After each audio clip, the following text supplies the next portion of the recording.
There are somebody, one lama, female lama, she said there are 3 very, push people's buttons in the West.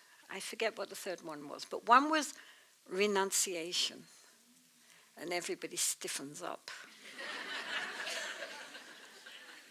Renunciation, surrender, that's another one. And I forget what the 3rd one was.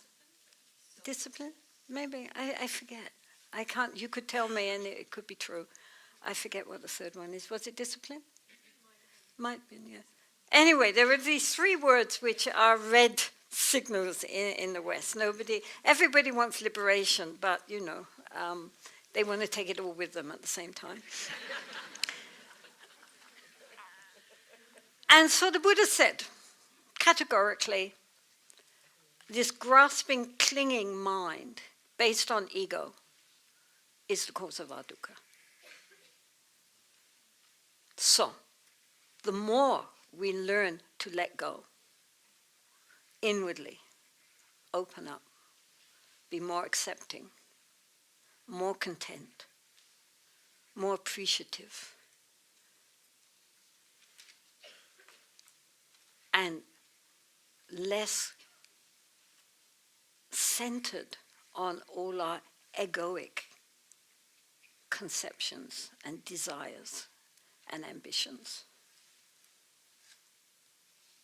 the happier we will be. Recently I was dealing in California, because I thought this is a great place to do this.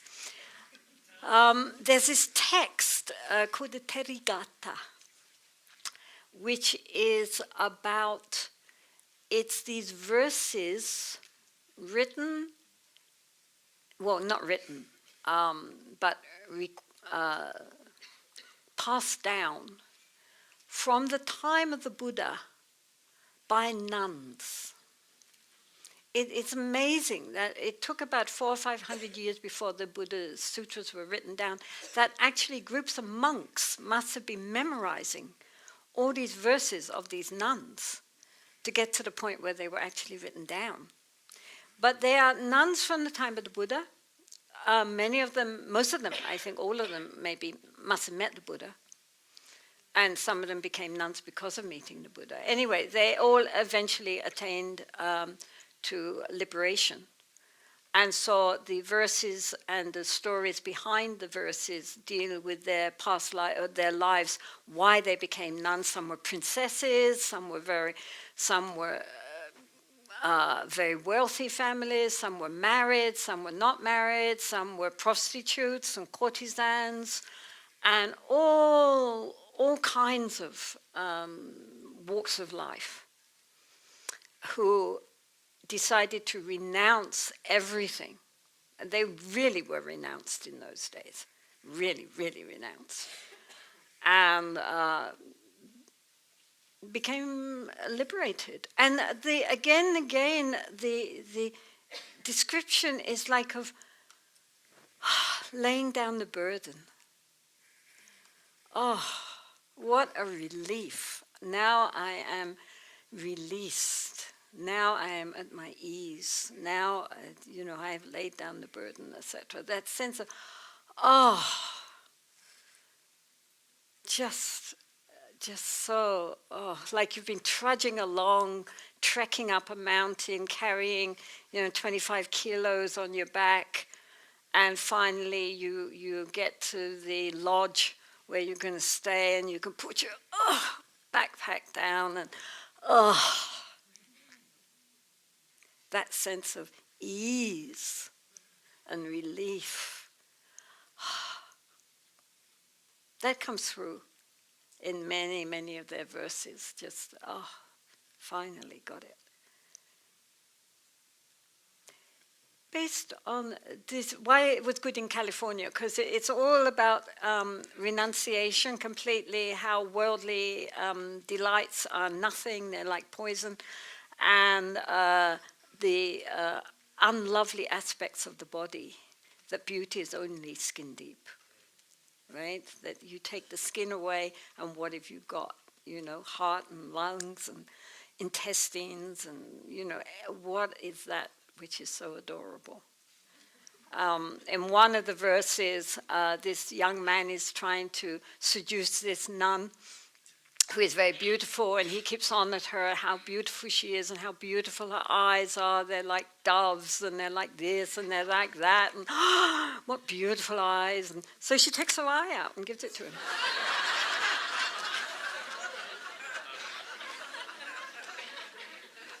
There you are. So it's pretty heavy stuff. But I thought good for California. And I think people really enjoyed it, actually. I mean, it's very beautiful, actually, of these women, and being able to really come into their own self and their own being and attain liberation. And how much the Buddha encouraged them. He was very, very supportive of the female Sangha. So anyway, the point is that it's our desire, our sticky mind, which creates the problems. That the mind sticks to things. It's like Velcro. It has all these little hooks and catches onto everything. And it's very hard. And we think that this is the cause of our pleasure. And we don't understand it's actually the cause of suffering. If we cling. It doesn't mean that therefore we only have to suffer in order to be liberated. It's not like that. That's not what he's talking about. If things are good, then that's fine. But if they're not good, that's fine too. That's the point. When I first got ordained, back in the early 60s, then I went to Thailand. And I met this Thai princess. And so she took me to her summer home, which was, they had this private beach leading down with the, palm trees and silver sands. And I had this house, this beautiful polished teak house in the middle of a lotus pool and 3 servants. And I just got ordained.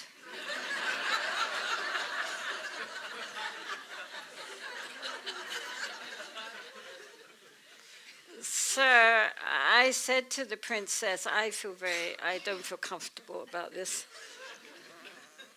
And she said,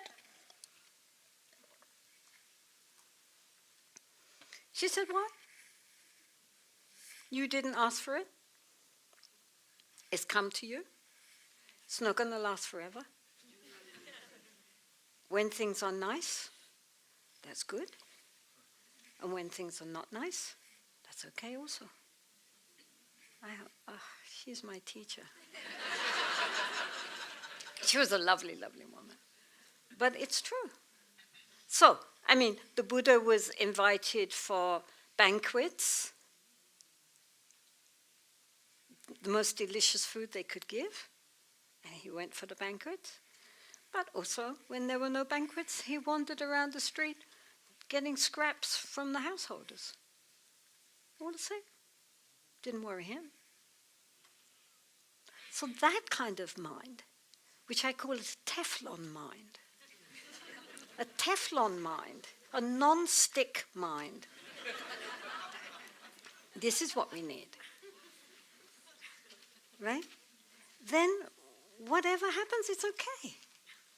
When everything comes together and we have nice things happening and good things to eat, nice things to wear, nice places to live, that's nice.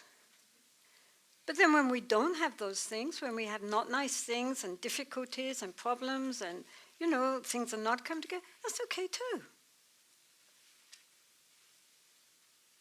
Then if our mind doesn't get stuck, because people also can get stuck the other way. I know people who feel very happy eating in very grungy places, but feel very uncomfortable eating in nice places. So that's also an attachment, right? You're being attached to being unattached.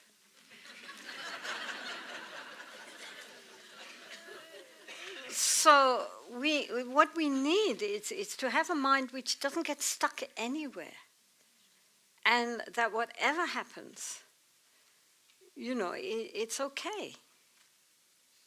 So if we get what we want, that's nice, but if we don't get what we want, that's okay too, no problem.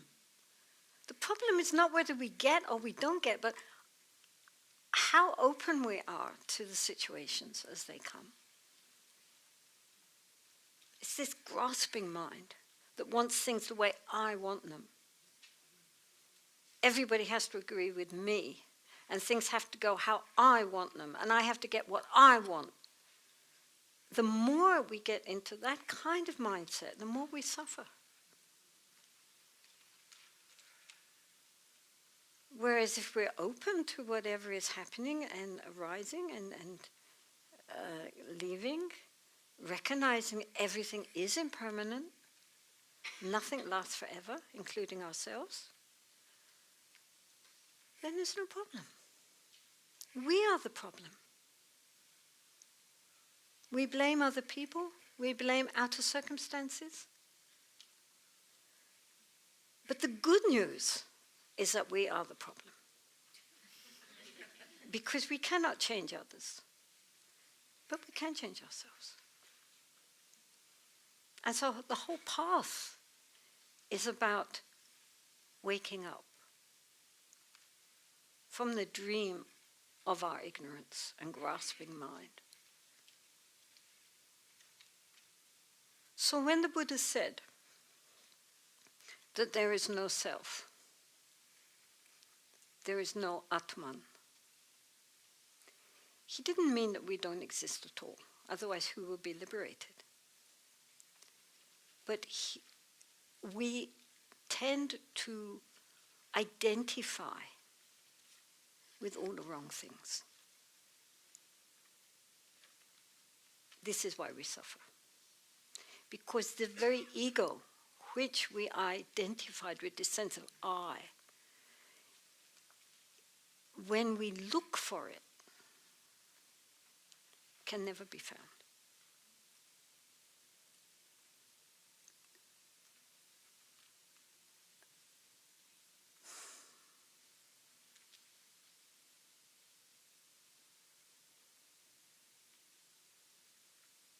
It's like peeling the skins of an onion.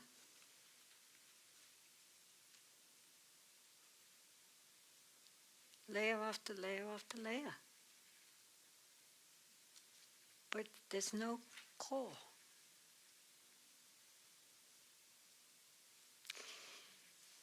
In the Chittamatra system of Buddhist philosophy, which was especially espoused in the 4th century, 3rd and 4th century AD, by Asanga and his brother Vasubandhu. It's also called the Yogacara school. They posit 8 consciousnesses. There are usually in Buddhist Abhidharma, in the philosophical texts, 6 consciousnesses, the 5 sense consciousnesses and mind consciousness. But later it was recognized, well, if our mental consciousness is momentary, which it is, moment to moment to moment to moment to moment, where is memory? If each moment arises anew, then how do we know what we did the moment before? How do we know what we did this morning, last week, last year, past lives? Where is that stored, our memory? I memorize something today, hopefully I'll remember it tomorrow. I mean, all the sutras were memorized for hundreds of years. Where was that stored? All our karmic seeds, where do they go? If it's moment to moment to moment. So, they posited the concept of 8 consciousnesses. The 6th, mental consciousness, the moment to moment to moment. Then the 8th consciousness, which is called the Alaya Vijnana. Alaya means a store. So you get Himalaya. Himalaya means a store of Hima, snow. Right? So the Himalayas are a storehouse of snow. So this Alaya Vijnana meaning consciousness, this store consciousness, in Tibetan was not translated as store consciousness, it was translated as Kunji, which means a basis, a substrata consciousness, like the unconscious sort of in psychology. This level of, like the bottom of the ocean, everything falls down eventually and sits at the bottom of the ocean. It's vast substrata of consciousness, which stores all the karmic seeds and all our memories. So this vast open consciousness, which is normally, unless in very deep meditation, we do not access it, but nonetheless, it is constantly interplaying with the 6th consciousness through the 7th consciousness. Right? You've got the 6th consciousness, which is our everyday conceptual chatter. And then this very deep level, which stores all our memories and all our karmic seeds. And in between that, so here's the mind consciousness, here's the Alaya consciousness, and intercepting between those are the 7th consciousness. Now this 7th consciousness is called the Krishnamano Vijnana, which means the afflicted mental consciousness, the 7th consciousness. And that is said to be where the idea of an ego consciousness exists. It links between the surface consciousness, which after all is moment to moment to moment, so where's the ego, and the deep substrata consciousness. And because of it connecting the substrata consciousness with the surface consciousness, our mental consciousness, it gives the idea of some body behind it all. Do you understand? Which is what we all think. Behind it all, there's me, right? And so from the point of view of the Chittamatra school, the Yogacara school, that is how it comes, that we get this mistaken idea that there is somebody behind it all running the show. It's this interconnection between the deep substrata consciousness and our surface consciousness. And it's called a Klishta Manovijnana, an afflicted mental consciousness, because it's combined with ignorance. We think that this is something, this is me, this is the ego. But the ego doesn't really exist as in the way that we perceive it to exist. So it's therefore an afflicted consciousness. But at the same time, it is karmically neutral because the ego in itself can do good things as well as bad things. The ego isn't all bad. The ego can be very useful. After all, who wants to overcome the ego? The ego, right? I mean, who is aspiring to go on the spiritual path and learn how to meditate? I am, right? So the ego is not good or bad, it's how we use it until it can be seen through. And even then, the Buddha himself said, I too use conceptual language, meaning I remember when I was a prince living in my palace, he would say, that's the ego. He said, I too use conceptual language, but I am not fooled by it. And that's the difference, right? So even people who have seen through the delusion of a separate individual self-existent self still can say I. In fact, it's very pretentious to say this body, right.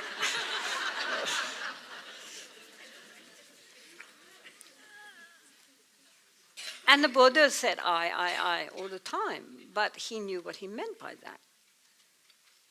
So, I mean, that's the point. The ego, in the beginning, I mean, also in Buddhism, when one starts to meditate, for example, the practices on loving kindness and compassion are sent first to ourselves and then to others, people we love and people we don't love. But we start with ourselves. Well, we're obviously sending it to our ego to make our sense of self healthy and well balanced in order to walk the path towards the dissolution of the ego. In order to dissolve the ego, we need a healthy ego. Right? If we're psychologically very disturbed, or we have very low self-esteem, it's very hard to walk the spiritual path. It needs to be very courageous. Courage, strength is very much praised. Self-confidence, the belief that we can do. So first we bolster, and then we dissolve. Right? First we create a healthy sense of self, because if we have a healthy sense of self, we don't have to think about ourselves. If we have a very unhealthy sense of self, then we're always thinking me, me, me, me, me. Anyway, be that as it may. So this, the underlying cause of our suffering is our grasping mind, which is based on our ignorance about our true nature. It causes a lot of suffering. You can say it all the time. The more we are attached, the more we suffer.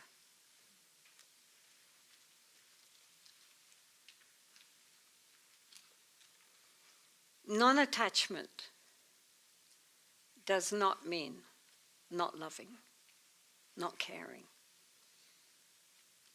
The Buddha himself taught loving kindness and compassion and so forth, and he says just his example for loving kindness is just as a mother loves her child, her only child. That feeling of loving that being more than oneself, we develop then slowly outwards to encompass all beings in, love which is boundless. Unconditional love. Unconditional love means that we don't just love the people we love, we like, or who are close to us or connected to us, but that we feel this sense of genuine loving kindness and compassion to every being that we see. Because why? Because they're all in dukkha. And they don't want to be in dukkha. And we all have such potential. And we don't recognize it because we are identified with our little ego, which is the cause of our suffering. Right? So, this feeling of release, of letting go, of non-attachment. Non-attachment doesn't mean being detached in that sense of coldness and not caring. We're supposed to care. We're supposed to have compassion. We're supposed to have loving kindness. We're supposed to rejoice in the happiness of others. When something nice happens to somebody, then we rejoice. We're happy for them. All right, it's temporary, but so what? They're happy, and we're happy for them that they're happy. We're not jealous. We're not superior. Well, that's a minor happiness compared with genuine happiness.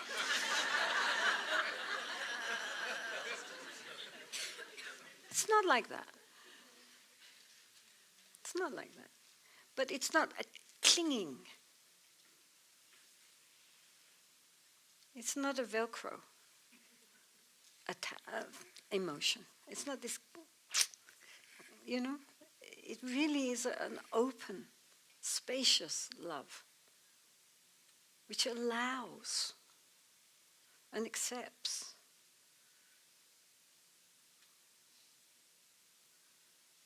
Then that doesn't cause dukkha. Otherwise, if we hold on and grasp and cling,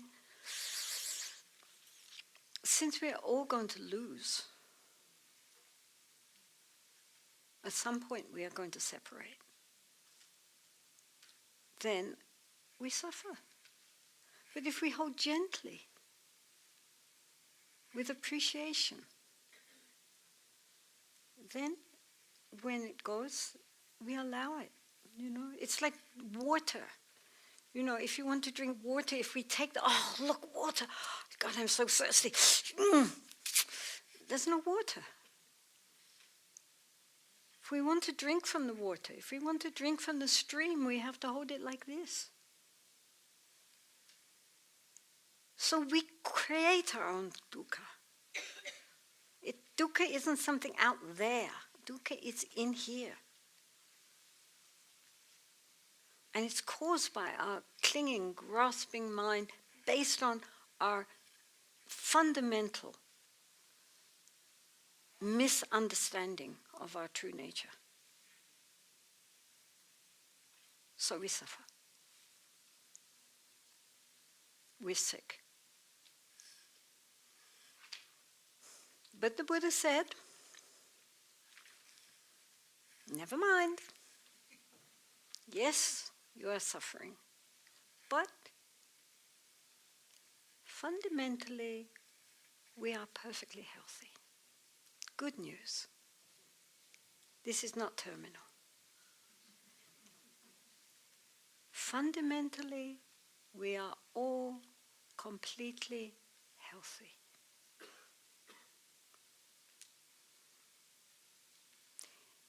This health has many different names in different schools of Buddhism. One which you all know, of course, is nirvana. Nirvana is the flip side of samsara. It's not a place out there. It's a state of liberation of the mind to recognizing our true nature. The Buddha called it the deathless, the unborn, the unconditioned. He said if there was no unconditioned, there would be no freedom from the conditioned, but there is the unconditioned. There is the deathless state. There is nirvana. In the Mahayana schools, that was called also Buddha nature.